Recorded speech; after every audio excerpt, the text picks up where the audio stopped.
promise me you won't freak out. How can I promise if I don't know what's going to happen? Well, I guess you'll just have to trust me. Why would I trust you? Because if you don't, you're gonna die in this closet. Die? So promise. I promise. Promise? On my life. Then say it again. I promise. Oh, wow. Even when you see the horn? Horn? What do you mean, like a trumpet? Just promise! I promise, I will not freak. This is the part where you run.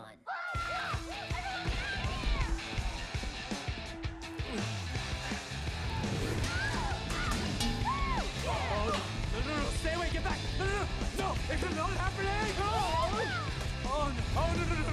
Oh, good. Rhinoceros? No. Stay. What are you? Nimona! So you're a girl and a rhino? And a lot of things. What is happening? You're gonna be okay. No! You promise. Right! You promise not to freak out. No, turn right!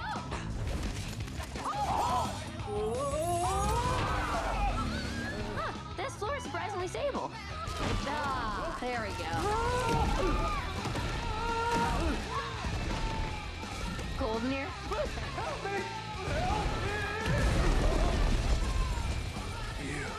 You did that on purpose. You catch on quick, boss. Yeah. No. We gotta get out of here.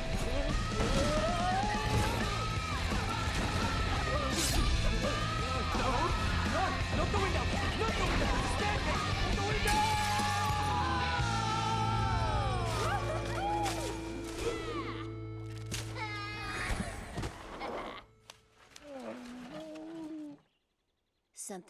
Something, we win.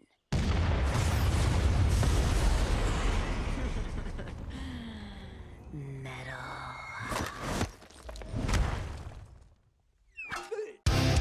In a world overflowing with movies, we need a hero. Someone to separate the bad from the good. Sounds like a job. Verbal dioramas. Watches all the movies from comedy to drama. From the top roll sound. And don't forget the action. She'll watch until the end and then she'll give you her reaction. Movies you know, movies you don't. Prequel, sequels, remakes, and trivia and outtake. Movies you know, movies you don't. Interesting stories, all the categories. Hi everyone, I'm Emma. Welcome to Verbal Diorama, episode 240, Nimona. This is the podcast that's all about the history and legacy of movies you know and movies you don't. And as always, welcome to Verbal Diorama. Whether you are a brand new listener to this podcast, whether you are a regular returning listener, whether you are a shapeshifter, thank you for being here. Thank you for choosing to listen to this podcast. I am, as always, delighted to have you here for the history and legacy of Nimona, the fourth episode of animation season 2024. And this was one of those movies that as soon as I saw Nimona and I knew the story behind Nimona, I was like, this has got to be on Verbal Diorama. There is no way I am doing animation season 2024 without Nimona. But before we jump into that, as always, I just want to say thank you so much for all of the love and support that you give this podcast, just generally if you're a listener, but also those people who've listened to the most recent episodes of this podcast, especially because we're in animation season. It is the most wonderful time of the year on Verbal Diorama is animation season. And it is the time between January and February of each year where I look into amazing animated movies, talk a little bit about the mantras of this podcast, especially when it comes to the field of animation, when we say things like animation is not just for children, and also animation is not a genre. It is a medium by which art is expressed.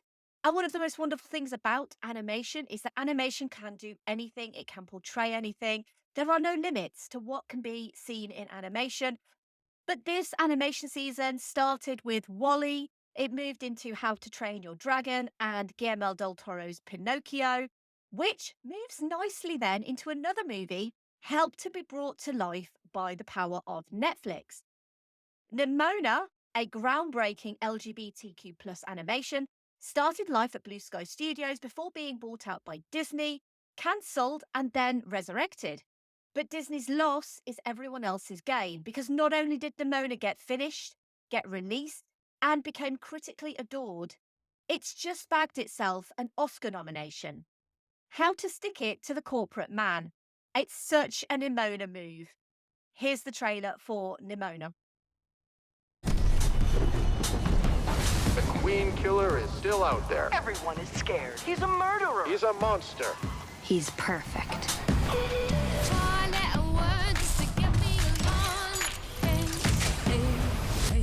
Hey, boss. Who are you? The name's Nimona. Your sidekick has arrived. I don't need a sight. Every villain needs a sidekick. I'm not a villain. The real villain is still out there, and I do need help. And then, who do you want to kill first? What? Look, I can help you, but promise me you won't freak out. Why would I trust you? Promise. I promise. Even when you see the horn? Horn. Promise! I promise, I will not freak. Oh. This is the part where you run. They call me Hell. They call me Stacy. You're a shapeshifter. They call me Her. Monster They attack. call me Jane. Monster attack. That's not my name. You did that on purpose. You catch on quick, boss. That's not my name. Something, something, something. We win. I'm Mr. Cat. If they call me the ball. If anyone can find them, it's me. They call me Hell. They call me Stacy. Ambrosius really thinks I'm a murderer. That's not my name. You got betrayed by someone you trusted. Because once everyone sees you as a villain, That's not my name. that's what you are. Do you think he saw us? Yes. Running around with a monster! Don't call her that. The world kicks you around sometimes. But together, we can kick it back. Mona, smart, kind, and sophisticated. That guy just beat his armor! He beat his armor!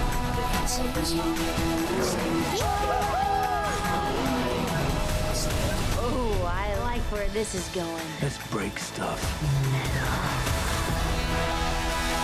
Promise I'm your official sidekick forever and ever. No take-backsies. Can you just be you? I don't follow.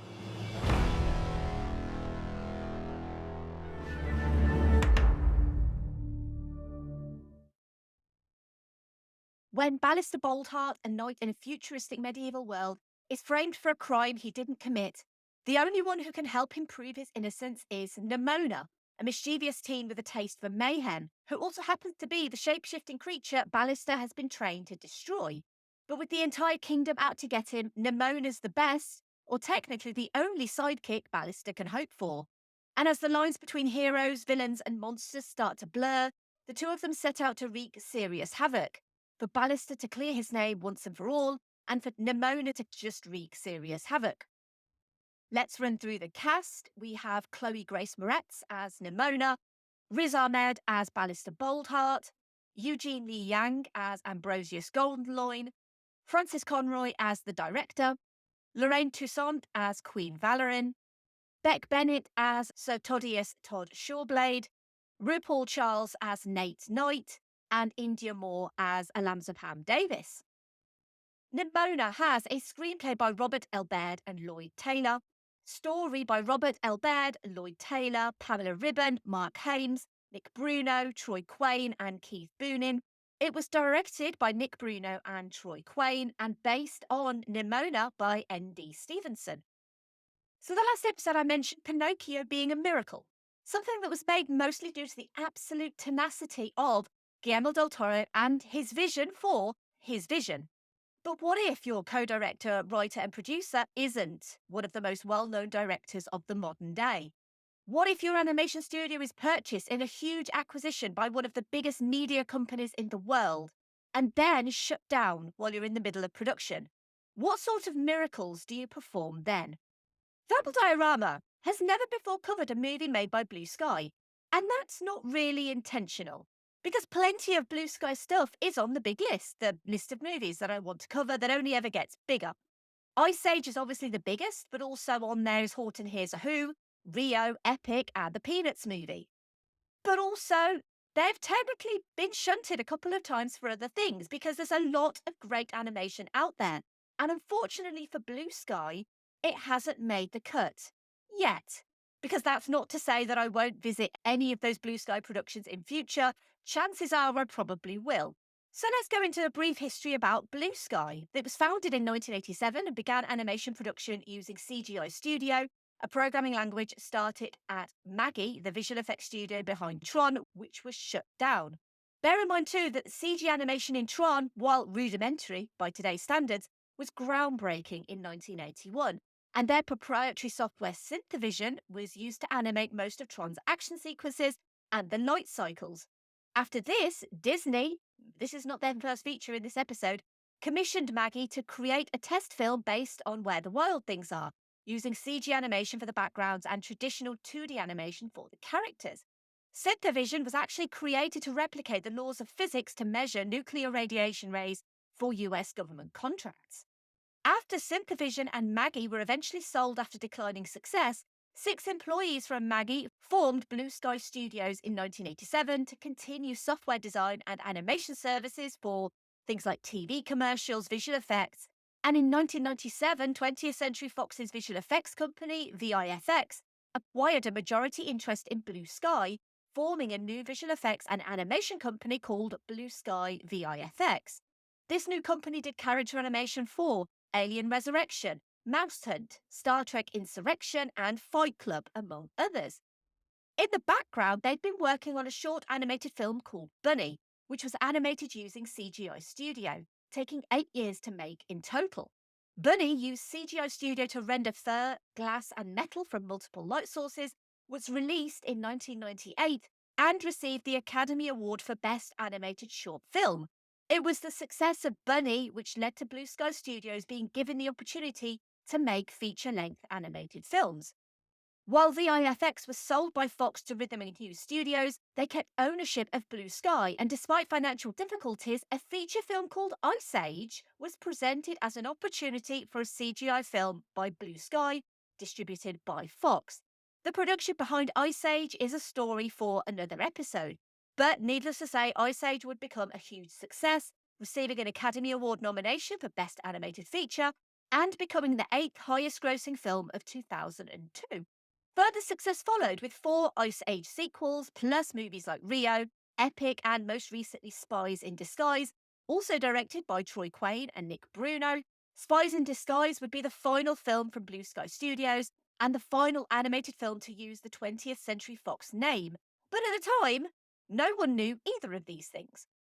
The acquisition of 21st Century Fox, the parent company of 20th Century Fox, FX, National Geographic, etc., was announced in December 2017 and completed by March 2019, costing Disney $71.3 billion. And it also gave them the rights to the film and TV catalogue, and with that, the studios that Fox also owned.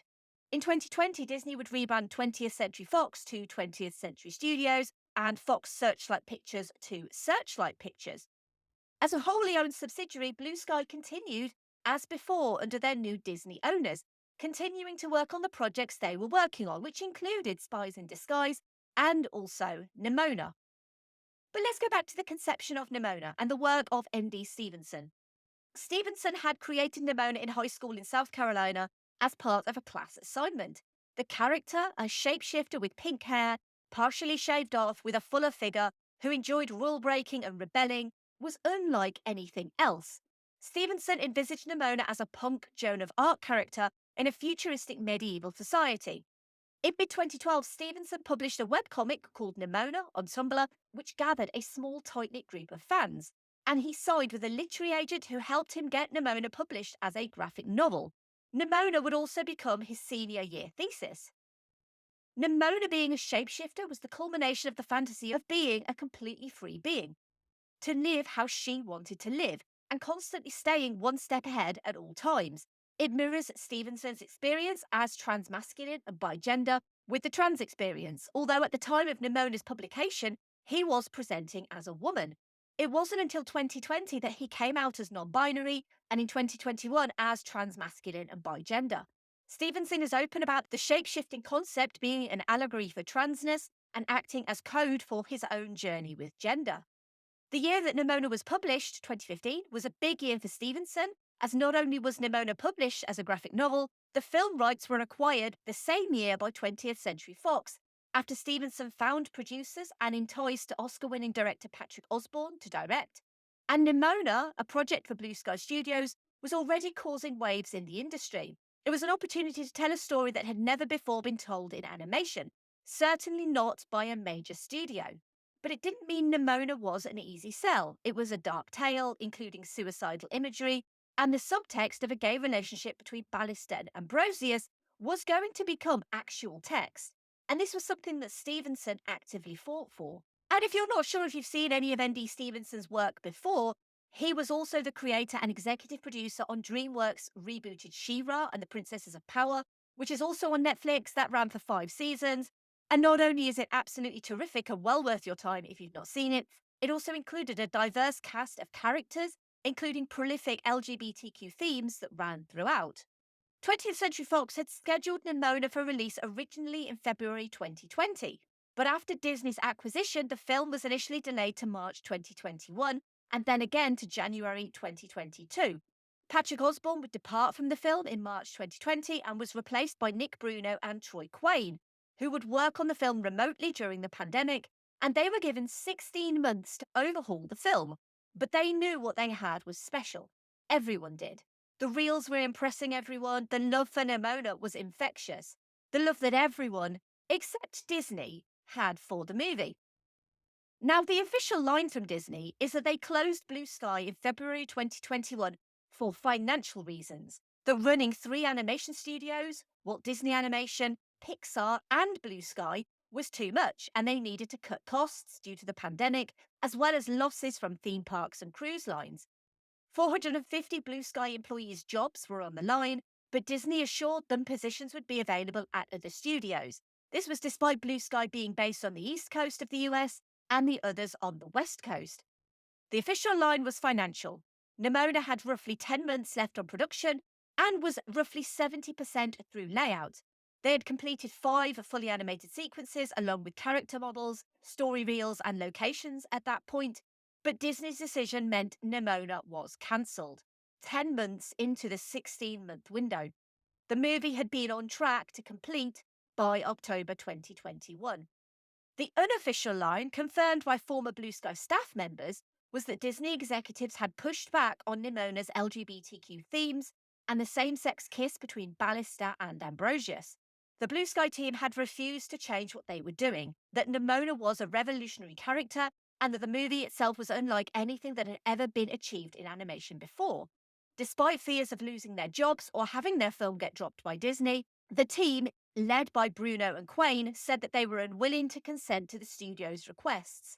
Safe to say, everyone working on Nimona was pretty devastated by its cancellation, but with little hope in sight, Nimona became yet another unfinished project, relegated to the halls of cancelled movies. With the loss of Blue Sky, the official Nimona team dwindled from around 300 artists and production staff to a core creative team of 10 people. Armed with a set of story reels, some character models, and a clear sense of Nimona herself and what she stood for, they actively started shopping the project around to see if any other studio would be willing to pick up Nimona. And this is where the saviour of Nimona comes into play, because as it happened, Megan Ellison, the founder of Annapurna Pictures, heard about Nimona on the grapevine during production and saw some of the available footage that had been shown before Blue Sky had closed its doors for good. Ellison saw something incredible. She saw a story she knew that her young self would have wanted to see, and vowed to bring Nimona back to life through Annapurna Pictures in conjunction with new studio partner DNEG Animation and a distribution deal with Netflix. It wasn't the first time Annapurna had worked with animation. They'd previously been involved with Sausage Party and Missing Link, but this would be the first film released by Annapurna's new Annapurna Animation division. This was the miracle that many people thought would never happen.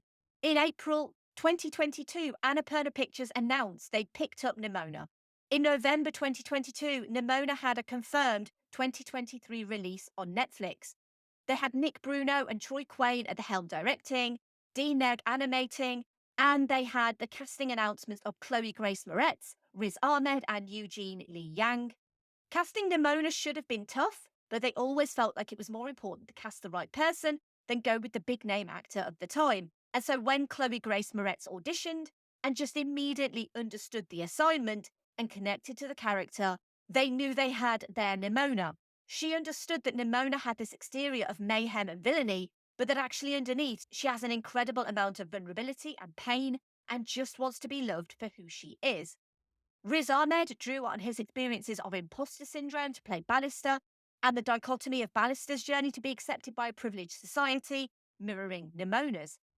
While Moretz and Ahmed didn't record together, he got to hear her recording sessions and could work with the personality she was bringing across.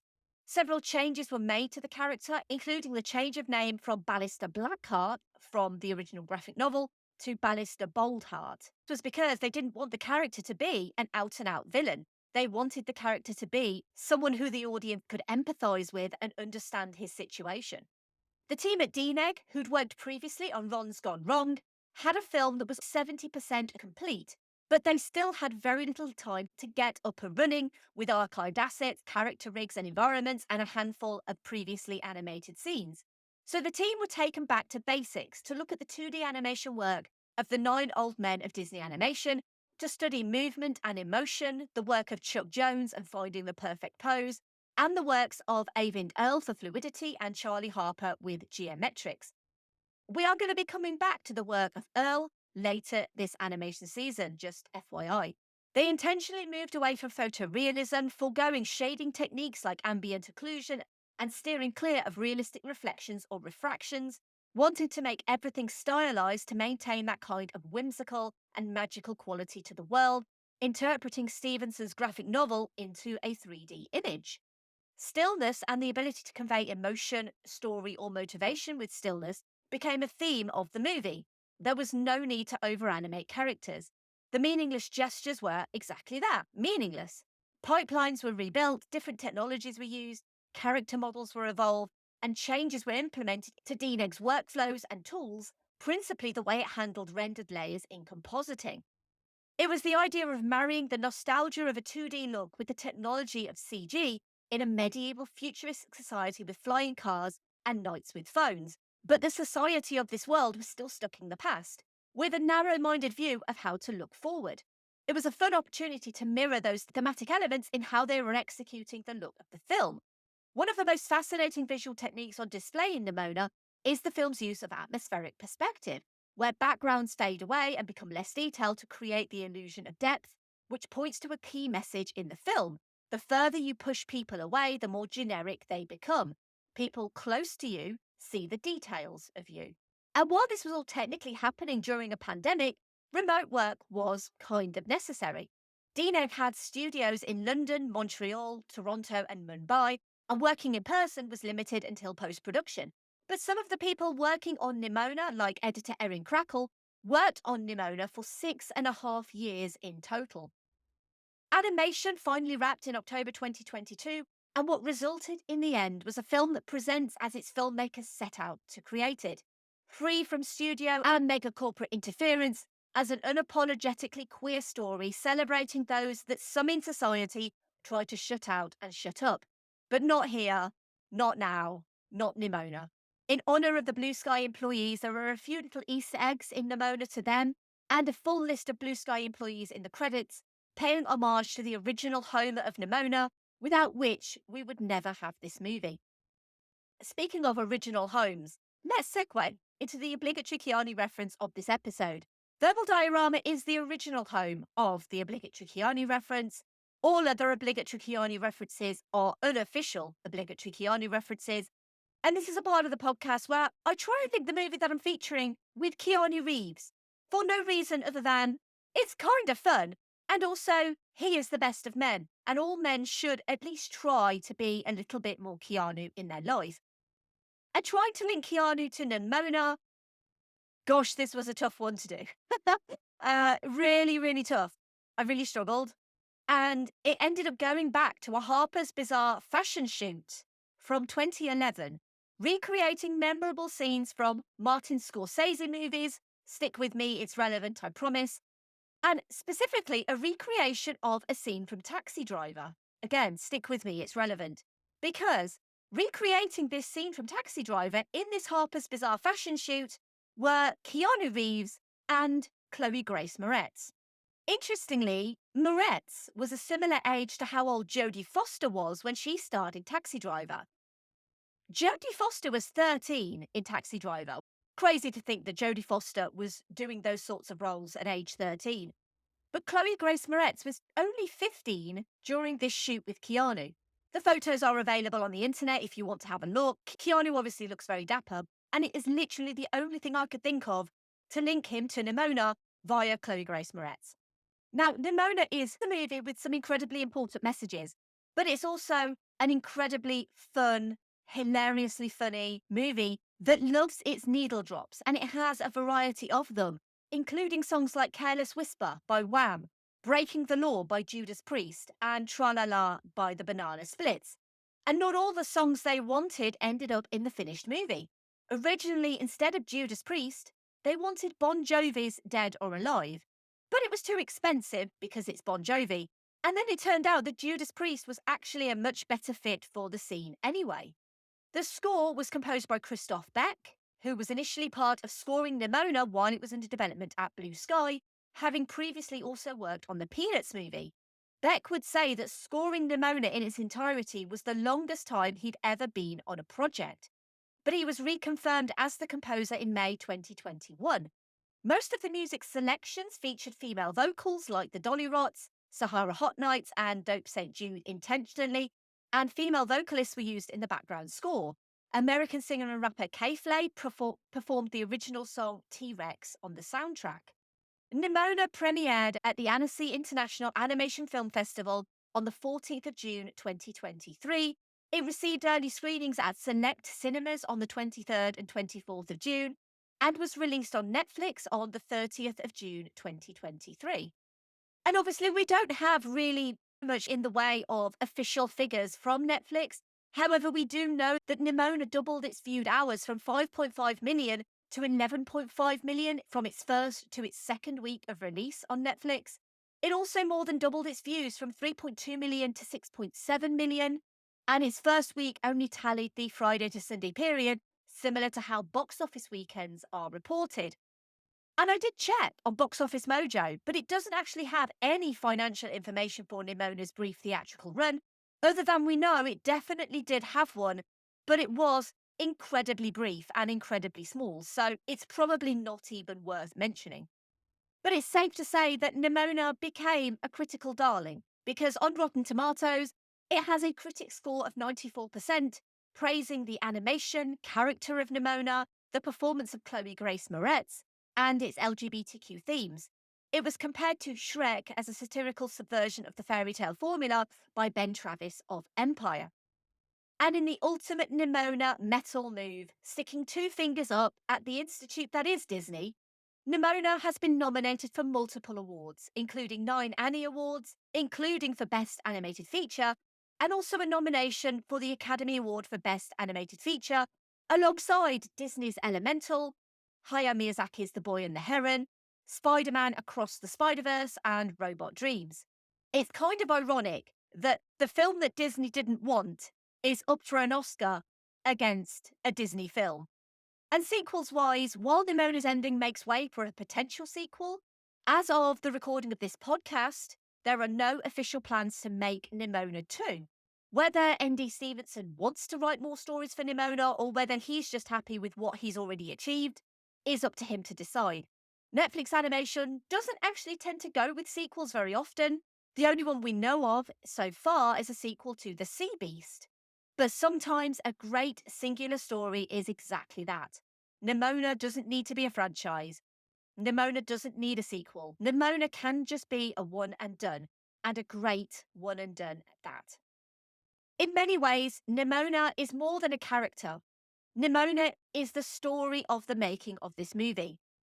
Nimona is the scrappy underdog who refuses to back down from a fight. Nimona refuses to let corporate entities subdue her and control her. Nimona might fall down, but Nimona will get back up again, and Nimona will prove all her doubters wrong. Nimona is just Nimona. She's not what you want her to be. She's whoever and whatever she wants to be. Nimona is more powerful than you ever thought she would be. And most importantly, Nimona speaks for everyone who feels a little bit different, who knows that human beings are complex creatures, that it's okay to look different, act different, and be different. Nimona stays true to being Nimona at all times. Nimona recognizes a person for who they are and what they wish to become, seeing someone for who they are as opposed to merely assuming who they are and accepting them for what you believe they should be. Nimona does everything to defy expectations. Nimona wanted to be a production that practiced what it preached, and so the fact it has a diverse cast, a diverse crew, leans into the ideas of broad appeal as well as speaking to the communities it represents. Imagine, for a moment, if Disney had gone through and kept Nimona alive, and on the current path released as it is with this creative team. Imagine how much of a risk that would have been for a huge company like Disney. But imagine, just imagine, how it would have paid off. It would have been a huge hit, critically well received, and the sort of movie that people would say could easily revive the House of Mouse from recent lackluster attempts. Elemental is fine and beautiful, and I enjoyed it very much. But at Disney's Nimona, imagine how incredible that could have been. And when I say Disney's Nimona, I don't mean a Nimona that's censored by way of removing its content or changing the characters. Disney's Nimona could have been groundbreaking, harkening back to Disney's The Little Mermaid in terms of what it could mean for the studio. Disney's Nimona could have heralded the new age of Disney animation, one of acceptance, one of representation, and one of taking a firm stance as a wholly inclusive animation studio. One that's not afraid to say the word gay, and one that embraces the LGBTQ community. They could have had their biggest critical hit since Zootopia, but we didn't get Disney's Nimona. We got Annapurna Animation's Nimona, and it is glorious and fun with a strong emotional message. A character wanting to end their life and their suffering is a hard sell, but Nimona sells it. It's a shame we had to lose Blue Sky Studios, but what a fitting send-off for Blue Sky Studios, their creatives and their passion for this project. May the Phoenix continue to rise from the ashes. ND Stevenson has given us some amazing things. She-Ra and the Princesses of Power is honestly one of the best animated shows on Netflix, and with Nimona gives us something truly exceptional that sticks with you. In many ways, it makes you glad that Disney cancelled Nimona because they could never give us this Nimona. A nuanced and skillful story, a character burgeoning with chaotic energy, talking about murdering people nonchalantly, but also a character hiding deep emotional pain for centuries. It highlights the assumptions we can make about others and the power one single word, in this case monster, can have on us. We can become the thing people think we are, unless we have that love and support in our lives. Last episode I mentioned that Guillermo del Toro's Pinocchio is suitable for children. However, it raises questions that some parents might not want to discuss in detail. Questions about fascism, child soldiers, and war. Nimona is also suitable for children, and children may walk away from it with questions because it tackles heavy, important topics after all. But no one should feel like they can't take away from this movie and explain to children the importance of love and acceptance, that everyone in all societies deserves equal opportunity and an equal chance at proving themselves worthy, that being different isn't a weakness, it's a strength. It's a great opportunity to talk to kids about identity, having gender dysmorphia, being trans, the idea of a person needing to feel comfortable in their own skin. Nimona likes it to itchy inside, and if she didn't shapeshift, she wouldn't be living. We're all messy individuals, and we all have anger and hopelessness within us. We all have the negative thoughts. We just can't deal with them the way Nimona does. But boy, do we all wish we could. The bravery of just existing and not being ashamed or feeling like you have to hide parts of yourself. At a time when LGBTQ people, rights and spaces continue to come under attack from bigoted politicians and policymakers, Nimona stands out as being in the right place at the right time, being true to herself, which is what anyone could want for another person. I want to leave you with a quote from ND Stevenson himself. Nimona is so much bigger and so much more unknowable than even the version of the character that we first come to know and love. If she existed in our reality, she would be walking among us looking for truth and looking for love, as she could be anyone. So maybe that means you have to just give that love to everybody you meet because maybe it's her. Thank you for listening. As always, I would love to hear your thoughts on Nimona. And as always, thank you for your continued support of this podcast. If you do want to help this podcast grow, you can get involved. Tell your friends and family about this episode if you are a huge fan of Nimona. You can find me on social media. I am at Verbal Diorama on Twitter, Facebook, Instagram, Threads, Blue Sky, and Letterboxd. Or you could leave a rating or review wherever you found this episode. If you liked this episode on Nimona specifically, I want to recommend a couple of other animated episodes that you might also enjoy. Episode 32, Spider-Man Into the Spider-Verse, because why would I not recommend Spider-Man Into the Spider-Verse? It is incredible. That is episode 32 of this podcast. And episode 104 of this podcast, which is The Mitchells versus the Machines, which is another animated movie that Netflix basically saved. I have a lot of problems with Netflix as a corporation just generally, but I do find that with their animated output, I'm constantly impressed by Netflix animation and the risks that they are willing to take and what they are willing to put out there. And The Mitchells versus the Machines is a terrific movie. It's beautiful to look at. And just like this movie, it is well worth your time. So please watch it if you haven't, and then listen to the episode too. As always, give me feedback. Let me know what you think of my recommendations.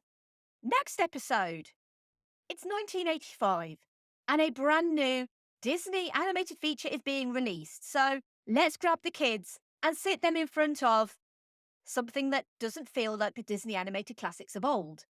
Mostly because it was given a PG rating, and also because it contained genuinely creepy imagery. At the time, The Black Cauldron was the most expensive animated movie Disney had ever made. It went through an intense editing process, some of which by Jeffrey Katzenberg himself, no less. And it's become one of Disney's movies that Disney tries to pretend doesn't really exist. But why is that? Let's go into the history and legacy of The Black Cauldron next week, and I look forward to you joining me for that episode. And if you have enjoyed this episode and you do want to support the show, you are just by listening to this podcast. But if you want to support the show financially and you want to help this podcast pay for things like subscriptions and hosting and all of that stuff that's not particularly cheap, then you can in one of two ways. You could go to verbaldiorama.com/tips and give a one-off tip. Or you could go to verbaldiorama.com/Patreon and you can join the amazing patrons of this podcast. They are Simon E, Sade, Claudia, Simon B, Laurel, Derek, Kat, Andy, Mike, Luke, Michael, Scott, Brendan, Lisa, Sam, Jack, Dave, Stuart, Nicholas, Zoe, Kev, Pete, Heather, Danny, Ali, Stu, Brett, Philip, Michelle, and Zenos. Those patrons are Metal. I can't really do an Nimona metal, but Metal. If you want to get in touch with me, you can. You can email verbaldiorama@gmail.com, or you can go to verbaldiorama.com and fill out the little contact form. And you can also find my stuff at filmstories.co.uk as well. And finally,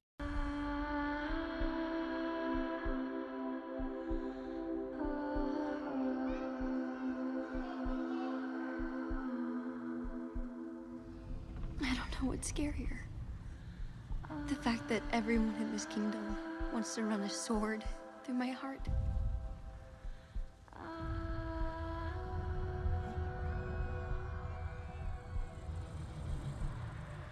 Or that sometimes I just want to let them.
I'm sorry. I'm sorry. I see you, Nimona.